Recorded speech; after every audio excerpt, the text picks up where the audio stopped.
righty then. Welcome to Conscious Radio Network. I am your host, Dr. Paul Meckes. How are you doing this evening? Welcome. And this is one of our weekly Wednesday live roundtable discussions. And before we start, I wanted to announce this weekend, don't forget, in Melbourne, the 21st and 22nd, the Spirit Fest. I believe this is the first time we're going to be in Melbourne. But check out Saturday and Sunday of this weekend. Spirit Fest will be there. We'll have a big booth, 10 by 10. Lights are all. If you want to come out and share your testimonials with any of the speakers, practitioners, and anybody that you've had a wonderful experience with, please do so. We will be there. On another note, if you are new to the channel and this is your first time, please subscribe. Hit the subscribe down below or on the side, wherever you might find it.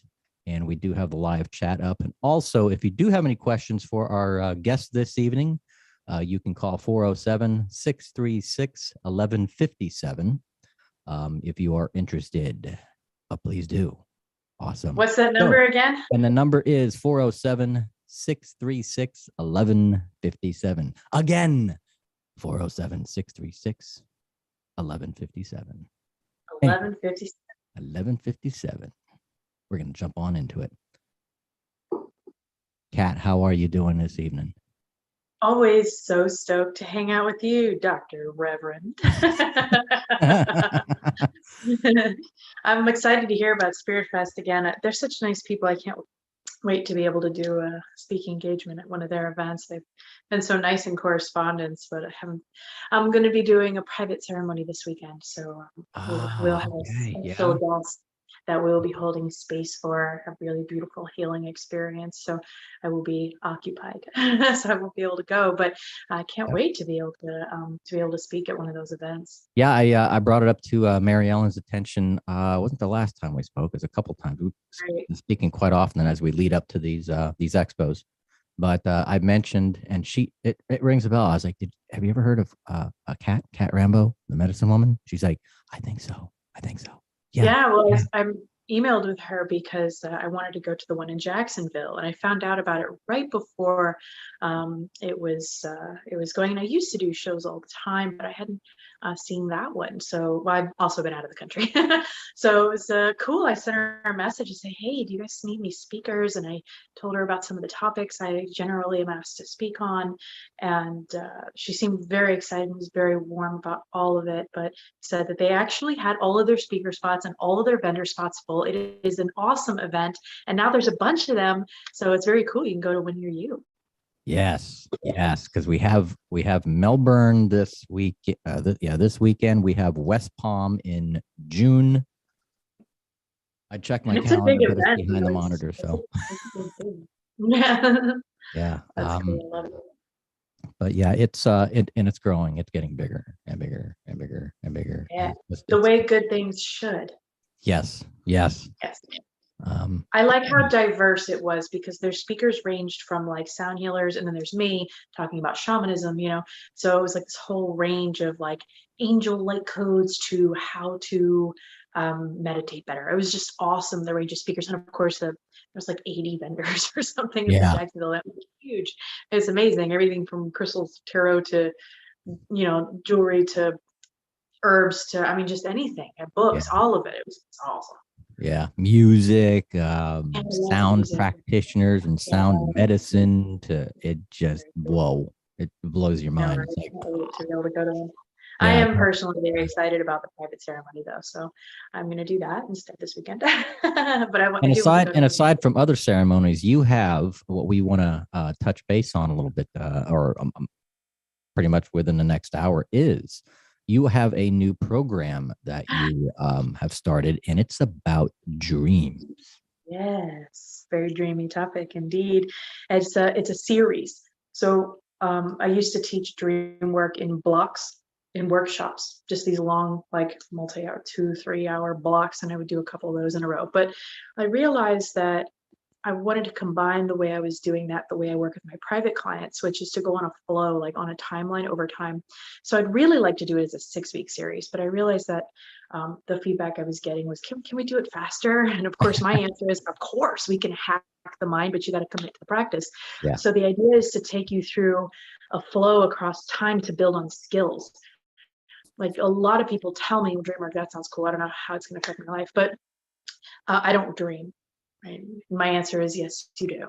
There are some people who do not dream, and these usually have some type of brain damage in the prefrontal cortex. So unless you are physically missing a chunk, you probably do dream. You just don't know that, and you don't remember that. But you can learn. It's actually a skill. Like our culture doesn't really support dreaming. We say things like, oh, that's just a dream. Don't worry about it. That's not real. Stop dreaming. No daydreaming in class. Right? we like to excuse ourselves from that part of our reality. And we tell kids when they wake up, oh, it's just a nightmare. Don't worry about it. It's not real. It's not real. Of course it's real. We've all had an experience. Maybe it was when we were a kid. I invite you to go back to when you were a kid and to think about, you probably were dreaming then. It's not that you suddenly now can't. It's that you were told it's not true. It's not real. It's not relevant. Don't entertain that. So we learn to shut that part of ourselves out. But it's a birthright. It's a natural part of our existence. And it's a beautiful way to gain insight and clarity and confidence. It's amazing. And wow, it can really impact our life. Yeah. My focus on the dream work is not that it's just about the dream self. It's about the awake life, and how can we use this to apply to our life? And the flow is designed to fast track a lot of concepts. It starts from the basic level, which is, how do I remember my dreams again? Because it isn't again, right? How do I connect with that side of myself? How do I access my own visionary state through to like astral travel, like all the way? So it goes through interpretation, it goes through lucid dreaming, skills and techniques. And as you practice them over the course of the 4 weeks, we meet for like an hour and a half every week. So and it's all live online. I do record it and put it up, so there's replay for the course of the week, but I like it to be live. So there's lots of questions, and there's so much cool stuff that happens when we start sharing our experiences. And a lot of people will tell me, yeah, it's true. I did dream when I was a kid. I just realized I just had this conversation. I'm doing a free webinar, right? So the course host platform has decided they're excited about my topic, and they like my classes are really professional. There's workbooks, there's flow, there's organization. I'm an academic, so it's very structured, but it's also really in depth. We go from beginner to expert really fast, and you'll have the skills to do it. It's not like you'll just learn stuff. It's like you'll be doing the stuff. It becomes part of your life. So it's really a workshop more than it is a course. So my course host really liked it, and so they came back and said that they were going to host me a free webinar. So the webinar, they let me talk to a copy editor, and she was telling me, well, it's very interesting, but I don't dream. And I said, okay, that's not true, And I said, think about, when you were a kid. She goes, well, I used to dream a lot when I was a kid. And then the sharp gasp, and then the eyes got really big, and she says, oh my God, I just realized why I don't dream. And I said, why is that? And Paul, wouldn't you believe this? She told me, she said, my mom used to have dreams where she would predict things happening to people. And so we would hear that, and we would know that every time she would say, I had a dream, it meant bad news. So I learned that dreams were bad news. I'm like, wow, well, as a kid, you don't distinguish, like, well, mom's pessimistic. So everything she's learning about in her sleep state is going to be pessimistic information, the same way she sees life as pessimistic. So it's almost as though she programmed herself to not remember the dream. Yes. And we all do it, especially in a culture where we hear things like, stop dreaming. That's just a dream. That's not real. Well, we want to be, good and right and correct and sane. So we don't want to entertain this part of ourselves. We level of self-hypnosis. It's absolutely, exactly. Yeah. But it's our birthright. Like we're given access to information that doesn't come from an outside authority. And I think we're now in our culture where we're getting to a part where we want to honor that interior authority and not just listen to what's told to us by an outside authority. And there's information and knowledge out there, as you know so well, Paul, that doesn't come from a book. Yeah. And it comes from inside, and we absolutely have access to that. And you know how I'm such a huge advocate for skill building, because we all have psychic skills. We need to build on them. It's not gift, it's skill, right? Yeah. And while I don't dream, yes, you can. well, I'm not psychic, but you could be. It's a skill, and how committed and disciplined are you to learning it? And that's determines how good you are at it, not whether or not you have a gift. Now, some of us come into the world holding a paintbrush in one hand. The rest of us have to learn how to draw, but we can always learn. We can always learn. So this whole workshop starts pretty simple, straightforward, and basic, that goes through interpretation, or interpreting for yourself, not in waiting for Google to interpret for you, and then passes through how to really use what you've learned in your life, how to do your shadow work, how to do your deep introspection here. Your healing is available here, and you can literally heal in your sleep. Literally, you can do it, and I'll show you how to do it. And then it goes through other types of psychic experiences, like astral travel, out of body experiences, all these other cool things available in our sleep. But we start simple and we get really complex really fast. But it actually, with the skills and the tools and the practices and the disciplines, doesn't take long to really start to open that up part of our mind. It's super cool. The webinar is all about using dreams to identify and change habitual patterns in your life. Like, there's so much this work can do. It's very exciting. I'm super stoked about it. Obviously, I'm very passionate about it. So I'm really, and I'm excited. sure those, these students that, can we do it quicker? Can we do it? Probably by the end of the course, they're probably going to go, is there more? I was like, well, you wanted That it. always happens. I have so many private Dreamwork clients, and it's true. It's because it becomes so exciting and so fun. And dreams are so weird, Paul. Like, to be able to do some deep inner work without sitting in a therapist's office crying about our past, which there's value in that too. I don't mean to patronize that, but it's way more fun to talk about really weird dreams and like bizarre dreamscapes, and then just work on that. It's way more exciting. It's way more fun.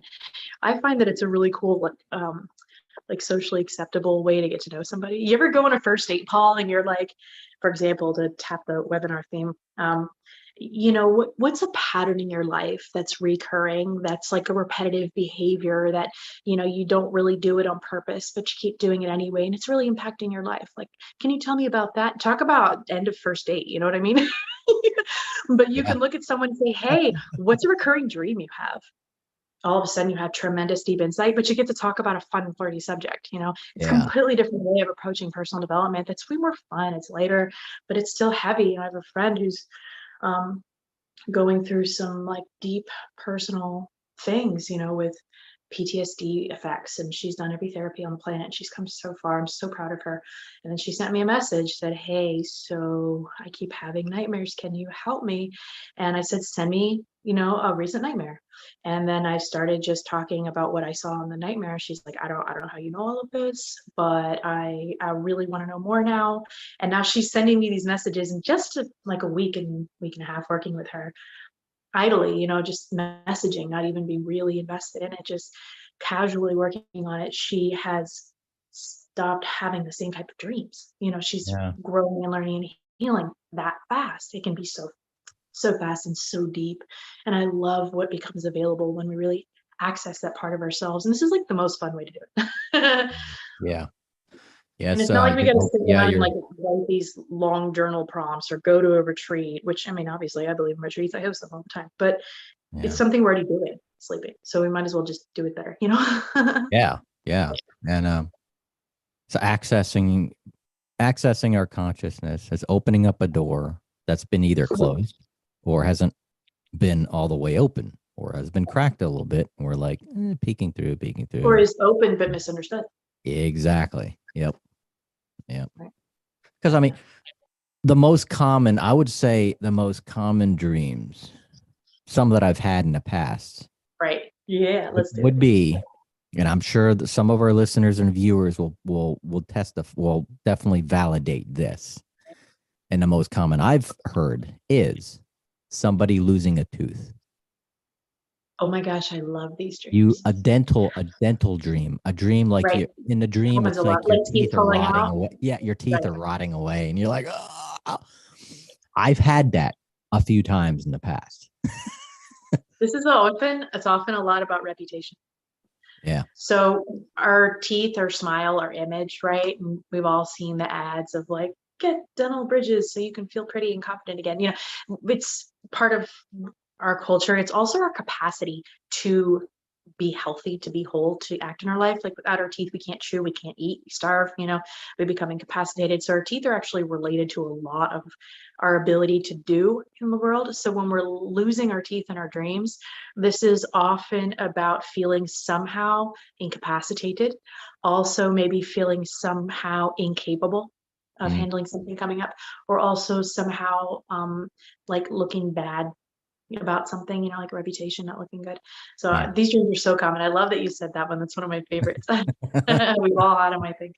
Yep.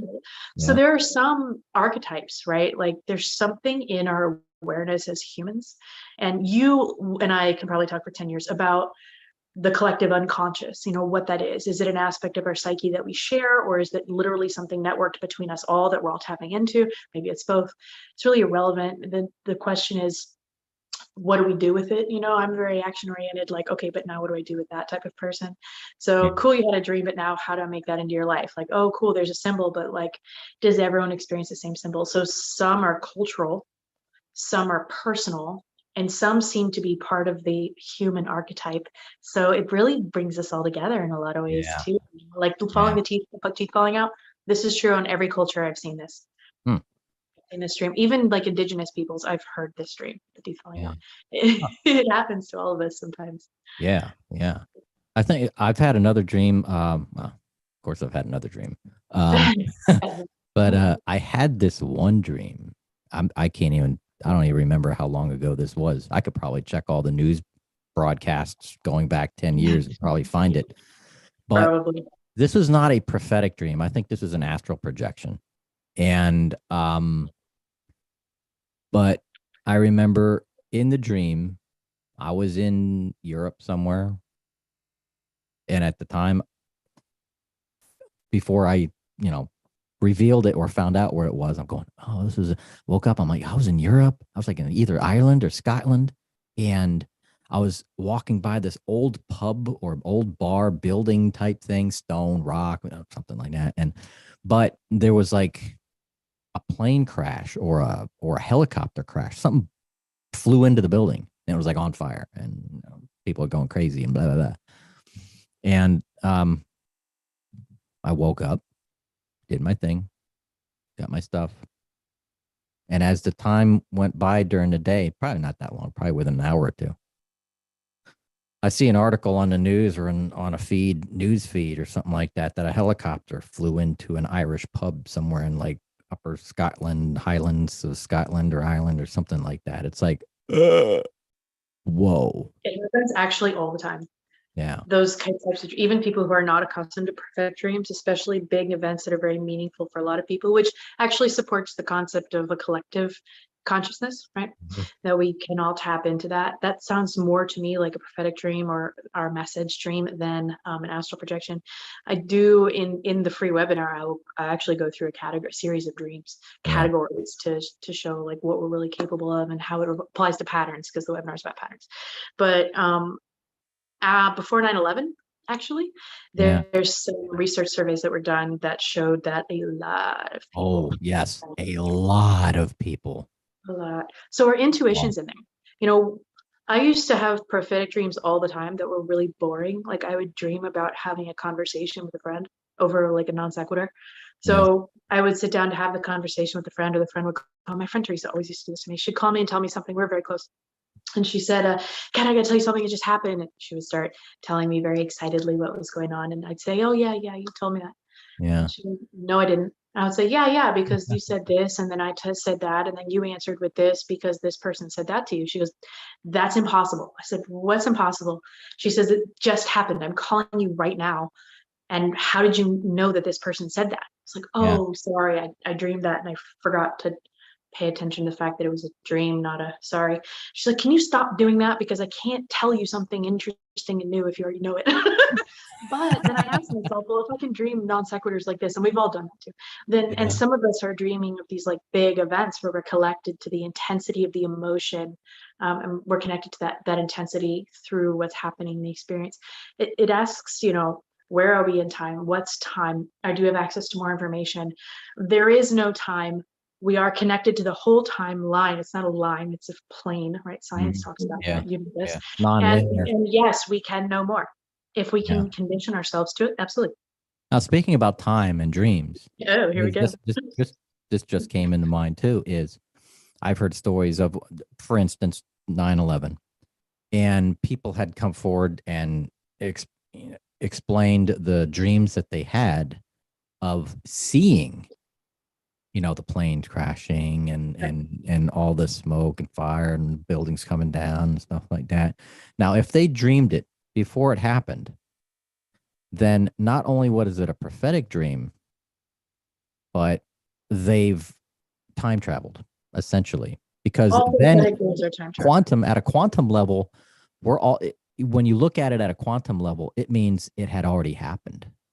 Well, so timeline is plane, right? It's not a line, it's a plane. We think of time as like, beads on a string, like my little beads, right? Beads on a string, one after the other, right? Yeah. Because we view in this dimension, in this reality, time chronologically. So we'll say things like past lives, like they happened before, or the future incarnations, like it's going to happen later. But we're actually, time is a plane. We only experience current moments one at a time because that's our current dimension. When we access altered states of consciousness, we can actually get beyond that. For example, like an ayahuasca ceremony, or in higher states of consciousness and awareness, which can be achieved through meditation, through spontaneous event, all kinds of different ways, breath work. We can actually see near-death experiences, our whole life before our eyes, right? So time is not, chronological and like slices of sushi. I feel like we're looking at a slice of sushi, but we're missing the whole roll. You know what I mean? I love sushi. Yeah. But we know that, and science talks about it all the time, that time is not chronological, only our experience of it is. And even so, this is relative. Time is highly relative. We've all sat in a math class where like the seconds tick by like in fucking eons, pardon my language. But we have time with friends, it's like gone in an instant. Oh my God, where'd the whole day go? It's all gone because we were having a good time. So we can actually get really intentional about that. And when we learn to play with the elasticity of time in our experience, this is actually something that I teach a lot of my private coaching clients is hacking your own superpower, hacking your perception. You can actually toy and play with that. And you can do that. Also helps you acknowledge a higher perspective, which is that time is simultaneous. So the whole idea of karma and past lives, they're actually all happening at the same time. So this is why when we do past life regressions, I tell my clients, this is not a past life regression. This is an alternate life hypnosis, which means you may see your future lives, you may see alternative lives. What you're going to see are going to be connected by a theme, and the theme will teach you something. So we're going to really travel to a thread. We're not going to travel to a time and a place, right? And we time travel all the time. Like, when you sit there and you think about a recent ex and you just get like so angry about something that happened like 6 months ago, and you're just so livid still, and you could just like smell the air of what happened. You're time traveling. You've put yourself back in that scenario, and your body physiologically starts reacting to it as though it is true and present. You start releasing cortisol. You start having your heart race, your breathing changes. So your body thinks you're there, even though you're here, but you're also there because you've put yourself there. The same thing is true about visualization. The unconscious mind does not recognize the difference between a visualization and a vision of reality in front of you. So, and science again knows this, that, love Russians or hate them, they're pretty interested in hacking themselves, and their Russian Olympians do a lot of visualization exercises and have found their muscle tone and skill to increase in visualization almost as much as in physical activity. And they're discovering that there's a lot of research now about that, and how visualization not only is a good manifestation tool because it draws your reality into your present vision, but also since your mind doesn't know the difference, it thinks that it's true. So it assumes that because it's already true, then it's true. So you're more likely to activate that reticular activating system in your mind, the pattern seeking element, and make the choices and hone in on the possibilities and the directions that we could choose, the small choices every day that will get us closer to what your mind already thinks is real anyway, what you have visualized. So all of that is what you're tapping into in this Dreamwork. And it's super meta. I'm like super meta with everything, where the more you practice these skills, the more it turns into your capacity for visualization, time travel, manifestation, all of that in waking life, right? And my whole goal is to, like I said, to take something that's like fun and weird and cool and like interesting and kooky, and turn it into something that's a truly powerful life tool for making changes, for manifesting, for having prophetic visions. You can do all of that awake. When you start to learn that in the state where it is more accessible, then you can drag those capacities into where it is seemingly less accessible, the waking state. Yeah. And you're right, time travel.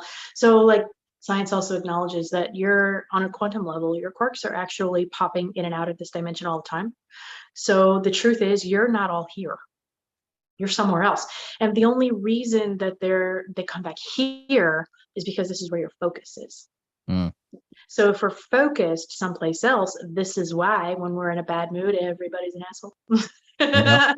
Right. And this on this really simpler way, but also, if we feel stuck in life, we get evidence of being more stuck. If we feel broken in life, we get continued more evidence of being broke, but the more we start focusing on what we do want as though it exists now and having those visualizations and being in that state of creation, then our quirks pop into the reality that is what is happening, that's the truth, that's reflected in the space around us.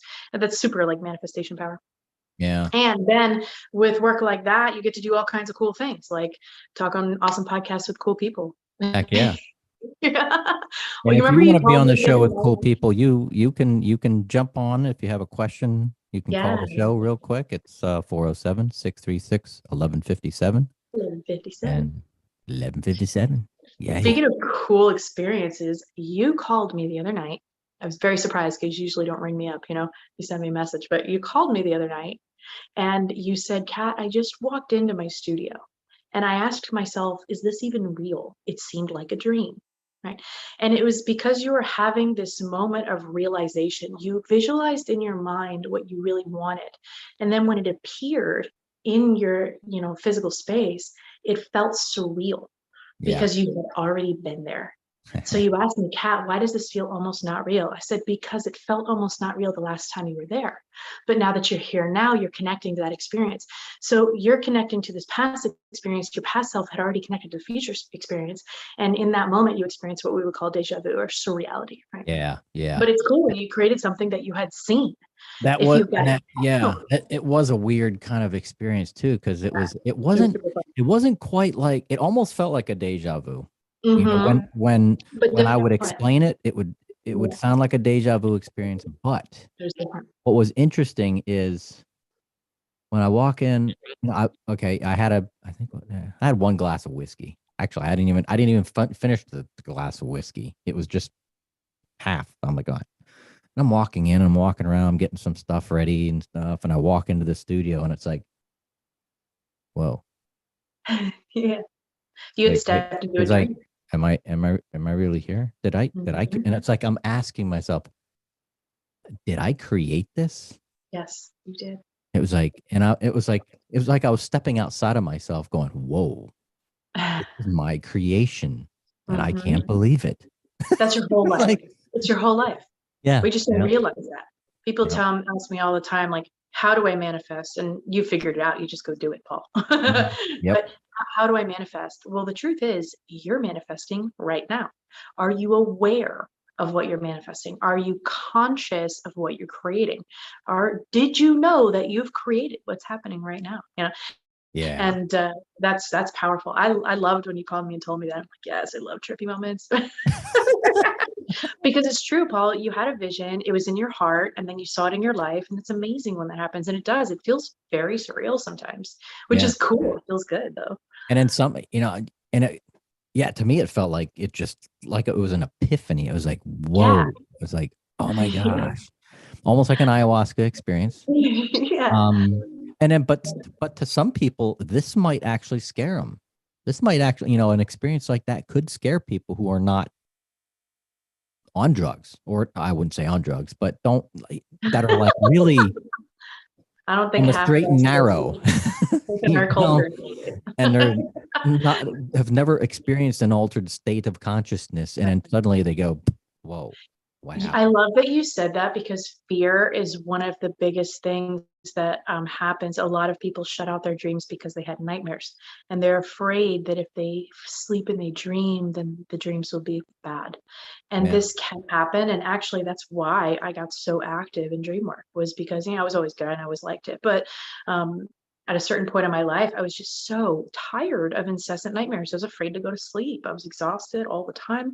And I decided, forget this. There's Yeah. got to be another way. So I woke up one day from yet another horrible experience in my sleep. And it messes up your whole day. It really does. Yeah. It messes up your whole attitude, mindset, possibilities, your options in life. It messes up everything. And then I said, forget this. I'm just going to learn everything there is to know about dreams, from science, from African ancestral traditions, from everywhere from around the world, through time and space. I want to learn everything there is to know about dreams, altered states of consciousness, the deep unconscious mind, like all of that. And I was immediately obsessed. I was super into it anyway. I always wanted to know what they meant, because they were always so intense. But there is a lot of fear that can come up. But there is also a way, and we go over this in my workshop, where we can change our point of perspective. So the difference is running from a monster that's about to eat you, or watching a movie about someone else running from a monster that's about to eat them. Wouldn't you rather watch the movie about it than be chased by a monster yourself? You can actually change your perspective in your dreams to be the observer, right? And this is just through practice of how to condition your mind to this. And we do this actually with our ceremony participants also, because if you're interested in visionary states, people who are into psychedelics, for example, love that, then you learn a way to condition your mind to be in a different position. You can be an observer. You can not have to be scared, because you can always put a movie on pause, but you can't walk away if a monster is like chasing you. Now, there are things you can do, like turn around and give the monster a hug and anything changes. But, that's like week 3. But by week 1, first class, we are already talking about disciplines to help condition your perspective. So there's nothing to be afraid of. And the same with astral travel. I get asked that all the time. Well, if I astral travel, what if I go to a dark dimension? Okay, then wake up. You can always come back to your body the minute you feel you want to. You will. That's it. Your consciousness is tethered to your existence in this reality, and you will return. I have never, ever, ever in all of my years of being deeply involved in this work heard of anyone who's stuck in another dimension. Now, I have heard of people believing that they have brought back entities, negative entities from other dimensions, right? And my answer to that is not if you don't think you can. If you go to sleep feeling like I'm going to astral travel and there's a possibility I could bring back dangerous entities, then guess what? Where the attention goes, the energy flows. However, part of my work is in expunging those, and I work in shamanism and blessings and healings and all of that and energy work, but specialize in this kind of stuff. But there's also ways to ensure that while you're going into this experience, you have conditioned yourself to choose only the dimensions which are lovely and beautiful, and have an amazing transcendental experience, and to condition out the fear, because fear looks like many things and it always feels justified. Always. Well, what if I go to a bad place? Okay, that's reasonable. Well, what if I bring back a bad entity? Okay, seems fair. Well, what if I don't like it? Okay, I got that. Well, what if I never come back? Okay, sure. All of this is one thing and one thing only: fear of the unknown. I don't know if I'll go to a bad place. I don't know what I'll do when I'll get there. I don't know if I see a bad thing, if I'll be able to handle it. I don't know what'll happen if I'm scared. I don't know if I'll react in a way that causes permanent damage. I don't know if I can't come back and find my own way. I don't know if I'm not going to be able to control myself. I don't know. I don't know. That's life, though. Yeah, I don't know what's you can going to happen. imagine what it was like back in the 80s We when have an asteroid that comes and hits the Earth in 10 minutes from now. I mean, this is totally possible. Oh, And when they tell us no, you know what I mean? I'm not going to tell us. Right? Yeah. So, life is made of the unknowns, but that's what's exciting about it. That's what's so fun. That's what's exciting about trying new experiences. The trick is setting yourself up so that you can be sure, mostly, those experiences won't even happen. Right? So like when you're in ceremony with us, we spend a lot of time talking about how to navigate a visionary state. Why? So that you feel comfortable and confident and skilled. There's a reason we spend weeks in prep before ceremony. So you are skilled, comfortable, and confident. The same thing with the dream work. You will be skilled, comfortable, and confident, and feeling good and super excited. And the fear won't hold you back at all. But yeah, there's a lot of fear around that, actually. There's also a lot of fear of, what if I go crazy? You won't.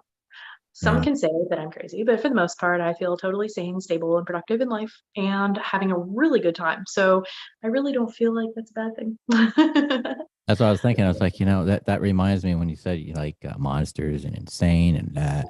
Right. Could you imagine back in the 80s when, Nightmare on Elm Street was popular? And everybody was watching Nightmare on Elm Street, Freddy Krueger. Nobody would go to sleep. They'd stay awake. They'd force themselves to stay awake so they wouldn't go into the dream state and have Freddy Krueger chase them. Exactly. It's terrifying. So what if it was like watching the movie in your dream? Then it wouldn't be terrifying. You'd be like, oh, don't go down the creepy stairs, character. Right? That's not Yeah. me. You could be the heckler. No one should go down the creepy stairs. Like, Right? if no one went down the creepy stairs, we wouldn't have any good horror movies. Yeah. Right. But this role of visionary, this role of like visionary expert, of dream interpreter, of working with dreams, this actually used to be really important in cultures around the world. My role is one of a priest, that it's important work. And there are cultures still to this day where you cannot come to breakfast and not have a dream to share. Like, go back and get one. Like, what do you mean you don't have a dream? What'd you do all night? Go get a dream. Wow. And then come in. And it's so important. So they do it every day, and so they practice in it. And so they talk about their dreams. And by sharing them, not only do they grow together and as individuals, but they're also aware of collective unconscious ideas. So for example, the 9/11 example, we go back, so many people had 9/11 dream. What if collectively as a culture, we were sharing our dreams around the breakfast table every morning and we all knew something was about to happen? How likely do you believe, like, as a culture, if we honored that intuition, that wisdom, do you think we might have been more aware that something was going to happen? And sometimes it's symbolic, sometimes it's literal. I literally saw a plane fly into two towers and the towers fell, versus, I had a dream where there was an explosion. I didn't know what it was, but there was crying and something happened. We can bring all that wisdom together and it's there. We have access to it. It's our birthright. And in indigenous cultures, it was so important. And now in the modern context, that's a dream. Don't worry about it. It's not real. But there's information there. And it's, how I'm big into responsibility as we evolve. We're becoming more interested in indigenous lifeways and sacred medicines and ritual practices, blah, blah, blah. Traditional healing. I say blah, blah, blah. I love this. Obviously, it's my life, but I'm a little irreverent. But it is our responsibility to say yes to our own knowledge, to our own awareness. It is our responsibility to understand ourselves in a way that helps us understand others, to understand and connect with our own knowledge that does not come from someone else's authority. That's our own authority, right? As individuals, and then collectively, as a family, as a community, as a culture, as a world. And that we would choose not to, simply because the authority at large tells us that's not real. That's not, I don't want you to believe in that, because then you're not going to listen to me. Like, I think we're past that point now. It's time to really say yes to our own wisdom. Our intuition is so strong. And I always thought intuition was for other people, but through dream work, I discovered deep intuition and psychic skills. It's there. And this is a really easy tool to be able to access that. That's just part of the reason I'm so passionate about it, besides the fact that it's fun and weird, and I like weird stuff. Like our teeth falling out, I'd always have, like, I used to have these dreams, like, my tooth is loose and, I'm awakening it, and then my tooth comes out, just literally just falls out. It's like, what the hell? Then I wake up in the morning, it's like, is it still there? Right. It's still there. Cool. And you have to wonder because you don't know, right?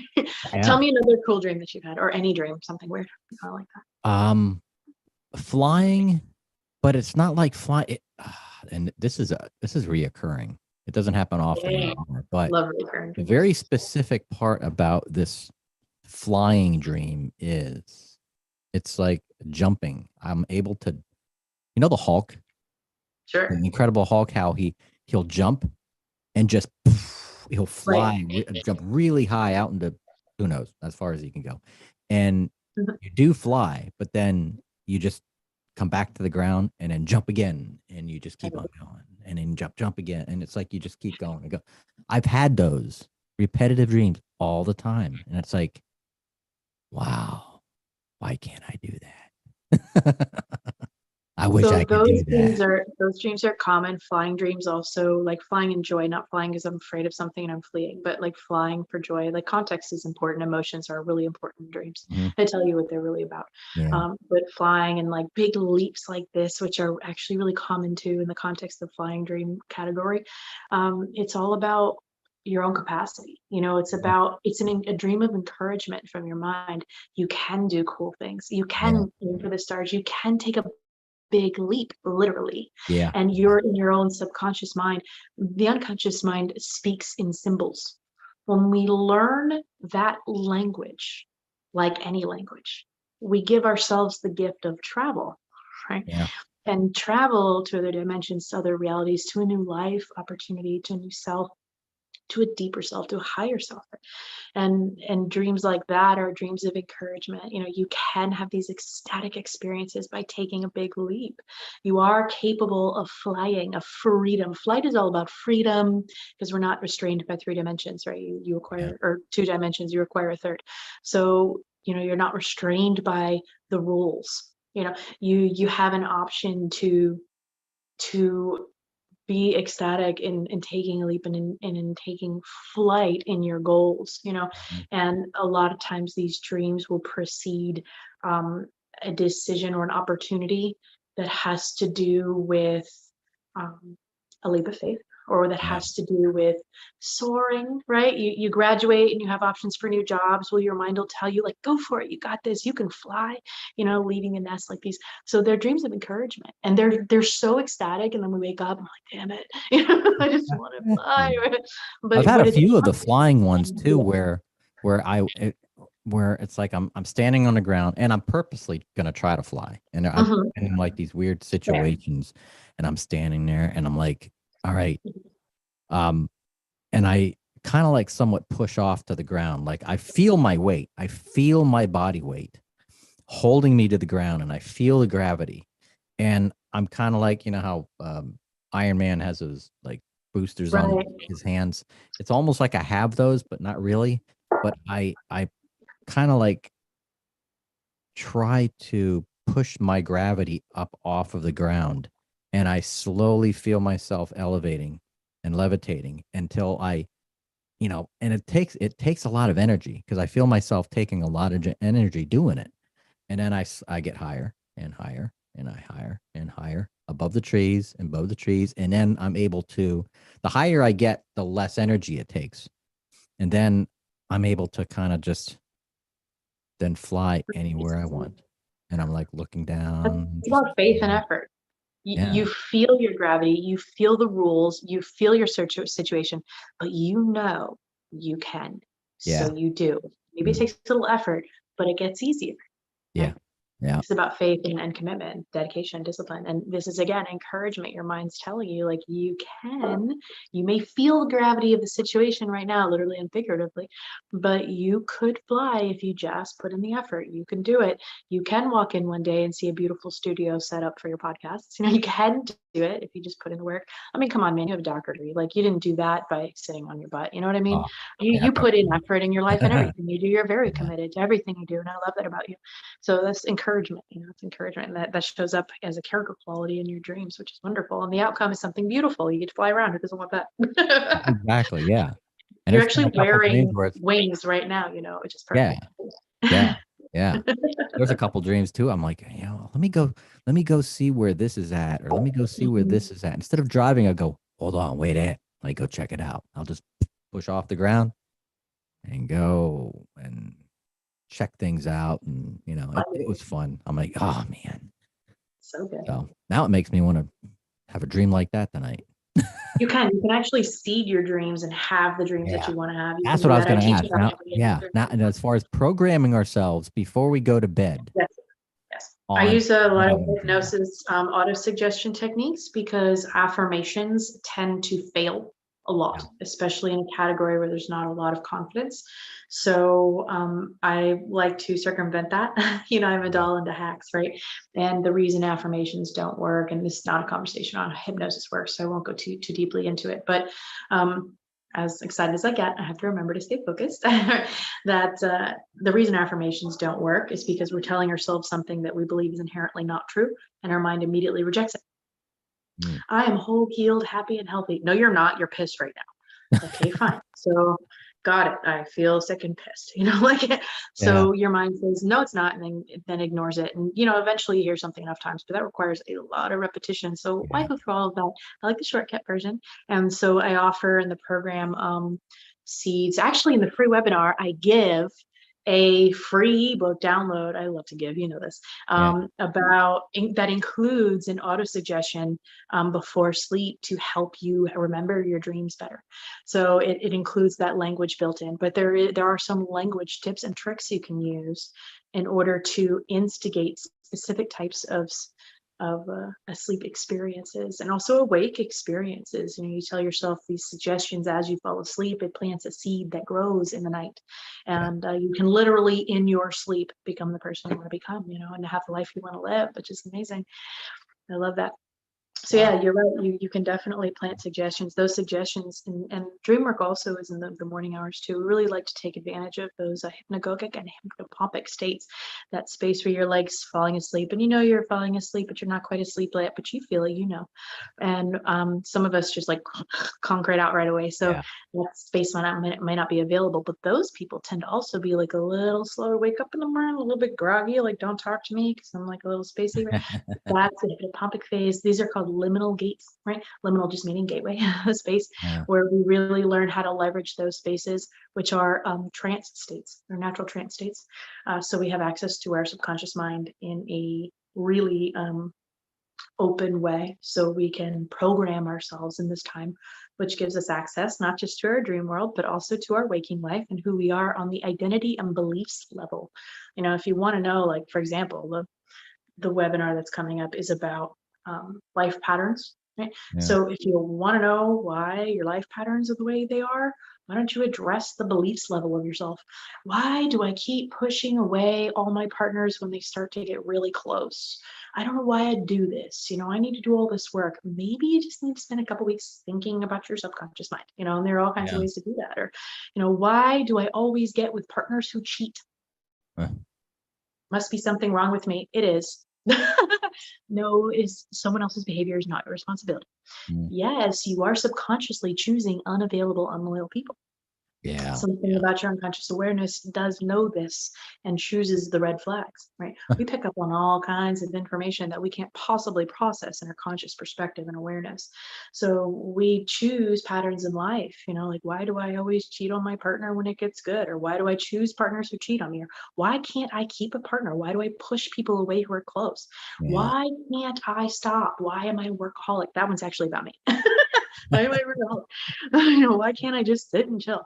All of these patterns, we do these behaviors without even wanting them, without knowing why we do it, but we can't not, for some reason. It's because it's in somewhere in that substrata that's beliefs and identity level, and so those liminal spaces and the dream work itself actually gives us direct access to that part of ourselves. So we can change ourselves by hacking our mind on the identity and beliefs level. It's not because I have to try to quit smoking. It's because I am a non-smoker identified. I just wouldn't do it. Way faster than, okay, well, if I smoke less cigarettes tomorrow, and then I do the gum the next day, and then after that I try the patch, and then when I smell it, I want it, and someone else talks about it, then I want one again. Or you can just simply identify as a non-smoker. Done. Work is done. And then it's just a physical detox, and then you're done. So for everything else, there's kind of both. Obsessed. But my resistance, work changes everything. Fast. I've noticed ever since ayahuasca, it seems like every time we're on a show together, something is different. Something has changed me through ayahuasca. And it's like, tell me more. Especially with alcohol, it's like I could barely have a few sips, or maybe just a glass, and that's it. I'm done. I can't. Combo will do that to you too, by the way. Yeah. A lot of people tell me that, I used to drink a lot and I thought Kempo would help me detox, but now I just can't drink. Like, well, your resistance is gone. You can no longer identify with being a powerhouse. I can drink anyone under the table, and that means drinking's cool in my mind. And it's an effort because my unconscious mind thinks I'll be cool if I drink more. And then you're like drinking, you don't know why, and you don't want to drink this much, but somewhere deep inside you believe that drinking more is cooler, And so, but then Campbell rips all that out, and you're like, well, I can't keep up. I guess I'm not cool. And then you identify as someone who isn't cool because they can drink more. And we all acquire this belief like earlier when we're in like school, and it's cool to be able to take more shots, and so things like, and this isn't just about drinking, it's about a lot of things, but as an allegory. Peer pressure. Sure, absolutely. And like cultural pressures. Alcohol is a dangerous poison. It is so readily available and encouraged in almost every facet of media. Straight up. So it's almost impossible to quit. So it does, in a lot of ways, require an identity level shift, because willpower is weak and exhaustible. We can't rely on willpower. If you rely on willpower, you fail. And it's not that you don't have enough will. It's that willpower by nature is a resource that empties. And decision fatigue is a real thing. This is why people fail on their diet plans, because at the end of the day, you've been at work all day, you've answered 50,000 emails, you've buffered 1,000 questions from your boss, you turn left or turn right in traffic. Do I flick that guy off or not? I mean, do I buy this lettuce or this lettuce? Which onions are on sale? What did the kid forgot? And by the end of the day, you're like, forget it. I can't choose broccoli over potato chips. Forget it. I'm just going to do what feels good right now. And it's potato chips every time. You know what I mean? Yeah. So that's the reason we fail. It's not a lack of will. It's not something wrong with us. It's a diminished resource that the modern world absorbs and extracts from us so quickly on purpose to reduce our capacity to make our own decisions. Right. So this, and constantly with advertisements, pay attention, not pay attention. That decision alone, we make millions of times, it seems a freaking second. You know what I mean? Yeah. Pay attention, don't pay attention. Yes, no. Add, want that, don't want that. Piece of jewelry, do want that, don't want that. This food, don't like it, do like it. Advertising for a new show, not sure, maybe it looks good. Maybe here's another advertisement for a relationships app. Do I want to date? I don't know. Then there's 500 more questions about the nature of relationships in your life. And then by then, potato chips or broccoli, like, come on, that's like the last choice you want to make. Really, our world is designed to absorb all of our decision-making power and willpower. And it's just the way our modern world is. The only way we can combat that is by not relying on will. We can hack ourselves to instead just be who we are organically and naturally. And that's what we do in ceremony so much. We talk about that, this, in ceremony, how to organically, naturally, automatically be the person you want to be. So you can stop trying. Because trying fails all the time. And then you got to try again, and come on, after 500 emails, you can't try shit. You know what I mean? Yep, exactly. You're tired, and the mind can only make so many choices. Do you know that, was it Bill Gates wore the same thing every day? I think so. No, who is Apple guy? Oh, Tim, the new guy, Tim Cook? No, the Apple guy. Macintosh. Oh, yeah. The one who the former CEO that passed away, or the new guy? No, the originator. The one who's he. Did I do that wrong? I don't know. Again, out of decisions and a recall for the day, right? Yep. That's I've been working really hard on this webinar downloadable. So, thank you. Oh my God. I don't know what happened to me. I think he's brilliant, and I don't know why I forgot that. So what am I thinking? So Steve Jobs every day wore the same thing. And it was like a joke. Why does he have the same uniform every day? And he actually said it was because he didn't want to waste one decision on what to wear. So he did as many things in routine as much as possible so that he would have more decisions available for things that mattered. He knew even then how powerful the draining effect of decision-making and willpower really is. So it gives us insight. It's not just me saying this. It's not just modern psychology. It's not just ancient psychology.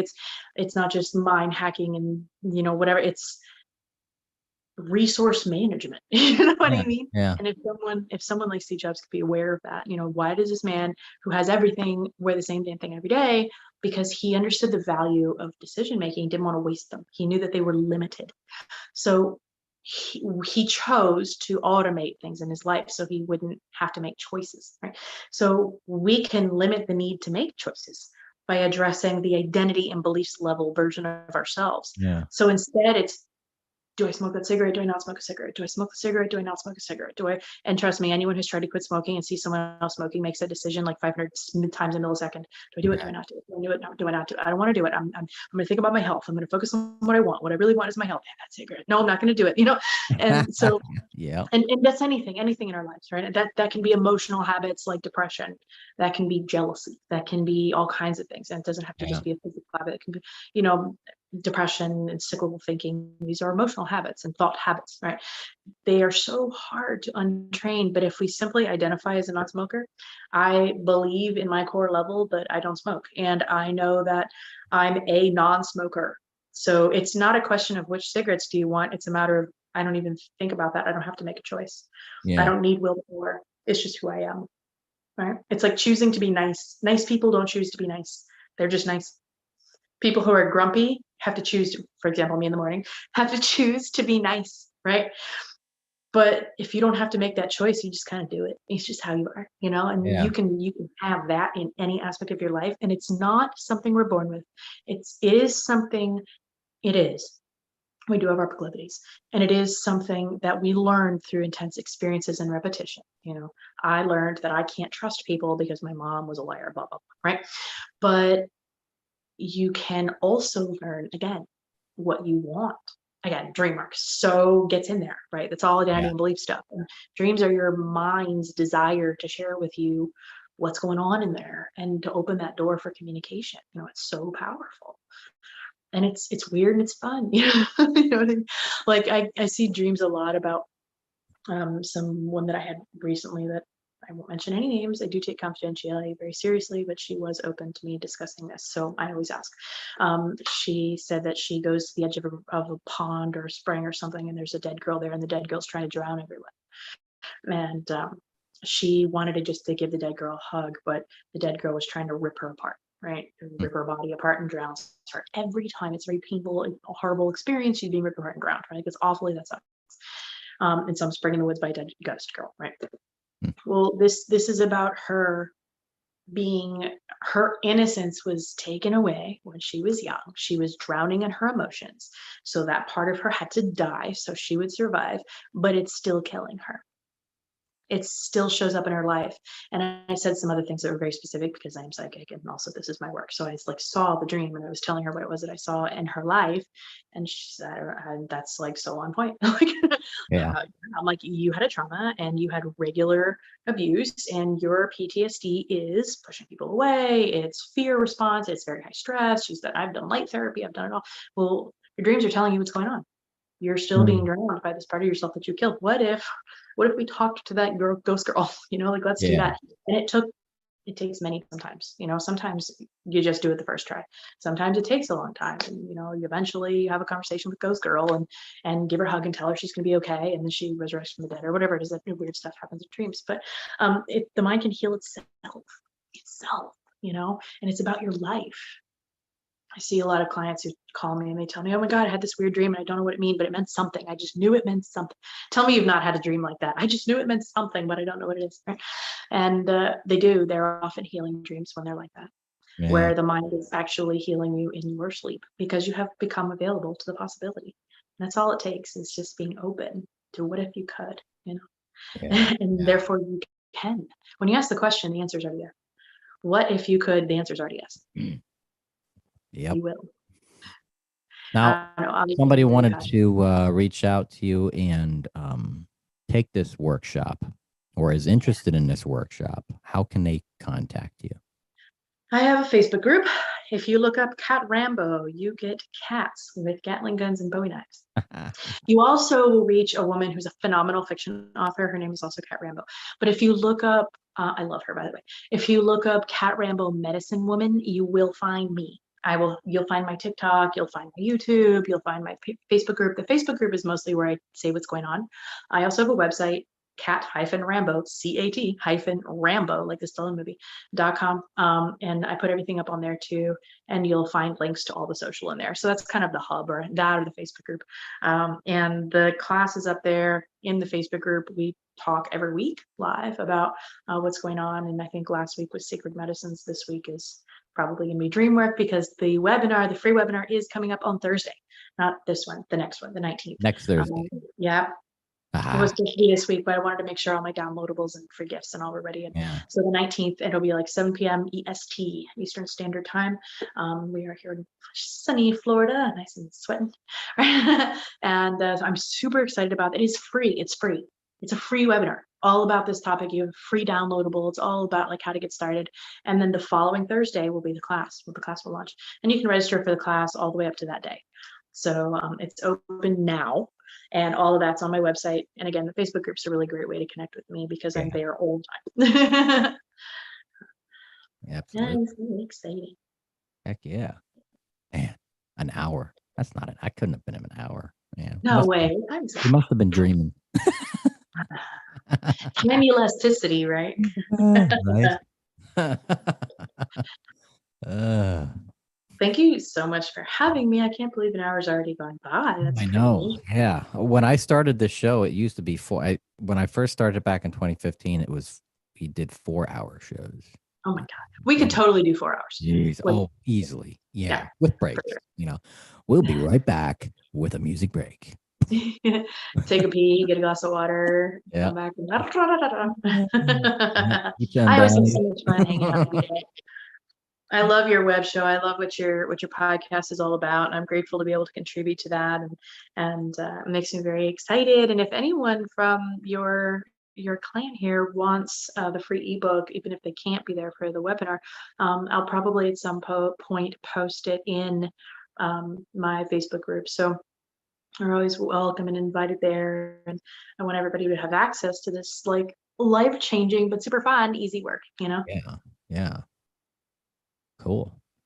So I guess we'll wrap it up. And then Annie can't be on next weekend. About the weekend after next. So not next Wednesday. Are you going to talk about aliens? Yes. We're going to talk about She who speaks with them.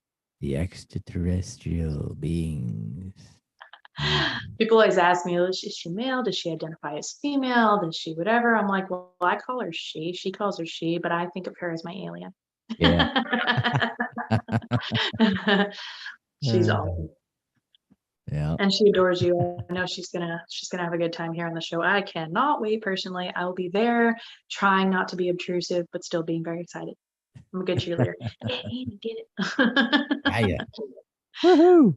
It's gonna be so cool. Cannot wait. Yeah. I can't wait. I want to do more of these extraterrestrial shows. Oh, she's talk more about it. Because she's super psychic, and because she's a maestra, a shaman, the whole like dimensional travel thing. So, and she does it very well and very fully intentionally, and she channels. And people ask her like, "Oh, is that light languages?" I'm like, "Yeah, but it sounds like some alien shit to me," It's super cool. Well, I mean, you've seen it in ceremony. Everyone will have the same vision of the same spaceship. Like it's not like, and collective visions like that are actually a little bit unusual. Yeah. Everyone usually has their own personal private experience, but what she can do is next level. So I think you'll have a really good time hanging out with her. Oh yeah, it's definitely next level. This is Oh yeah. Absolutely. And it's not like the history of aliens. It's like the process of talking to them. It's totally different. Yeah. Conversations and some stories and some Yeah. Maybe she'll sing for you. That will be cool. Oh, that'd be cool. Yeah, see if we can get her to do that. Cool. That would be next level. Yay, weird stuff. Love it. I love you, Paul. I know you want to go. I've so enjoyed this time with you as always, and let me know how I can be of service. Will do. Kat, thank you very much for joining us. And again, for those who are listening or watching, thank you for listening to and watching Conscious Radio Network. And next time, anybody is able to call in these Wednesday shows. You can call in during our live shows. It's 407 again, 407-636-1157. And again, don't forget, this coming Saturday and Sunday, we will be in Melbourne at the Melbourne Auditorium. I think that is like 625 Hibiscus Boulevard. I somehow remembered that because I kept typing it and typing it and typing it. And I'm like, oh, there's the address. But we will be at the auditorium, Melbourne Auditorium, this Saturday and Sunday from 10 to 6, both days. We'll have a booth there. Come deliver your and talk about your testimonials. If you have a testimonial to deliver with any of our for one of any or all of our practitioners, please come find us. And also let everybody know too. I Being Conscious Radio Network, I've been asked to do a bunch of video production work on the side, and kind of what I'll probably do is do like an S, a subchapter S for the radio station, and have everything under what's called. Talk to me called about that. Was it? See, I forgot. Talk to me about Starbase Studios. Love that. Yeah, Starbase. Oh, super cool. Yeah. I love that these things are on Wednesdays, these shows, but I know you also do other podcasts and stuff too. And I think it would be super cool. Starbase, I freaking love it, obviously. Super into it. I like these on Wednesdays. I feel like it's the middle of the week moment of awesomeness. Yeah. Hump day, happiness. So Starbase. Oh, Starbase Studios. Oh, check that out. Starbase Studios. Yeah. Wow. So anyway, I love it. That's so fun. a little bit of show and tell with me do my classes like that. Yeah. I've been doing more speaking engagements. I had one yesterday. There was a whole talk on like the one-on-one of sacred medicines. So now that I'm doing more and more of the speaking with the FM radio, with all of that, I should get one of these mixers. Yeah, absolutely. If you're gonna get a mixer, I'd probably say this is free advertisement, but I tell you, I've had awesome. I've yet to have callers. I mean, I've tested it once when my mother called and said, "Can we test this just before I go on the air and see if it works?" She's like, "Yeah, it works." I'm like, "Yep, it does." But now I don't have callers. I was like, "Man, come on, people, call." Fix that. I should put it on. I should put it online in my network. But yeah, it's the Tascam Mixcast 4. It's fairly new. I think it came out end of last year or the beginning of this year. Not sure. But it is very user-friendly. Oh, user-friendly is good. I just bought a new camera and new lights and everything for my web class. And I don't know, dude. It's got to be user-friendly. But you're all hooked up with like the coolest and the best over there. It always looks good. Yeah. And this board has lights. I can't wait to come in there and do a show. Yeah, that's perfect. Yeah. All right. Thank you, everybody, for joining us at Conscious Radio Network. Until next Wednesday, you can check out Cat Rambo on Facebook at Cat Rambo Medicine Woman, or her website, which will be down in the description. Everything will be down there. If you want to sign up for her workshop for dream, not learning how to dream, but kind of remembering how to dream. But everything you want to know about dreams, remember, you want to sign up for that class or workshop, you can go there. But anyway, thank you everybody for watching. Kat, blessings, my friend, and until next time. Many blessings.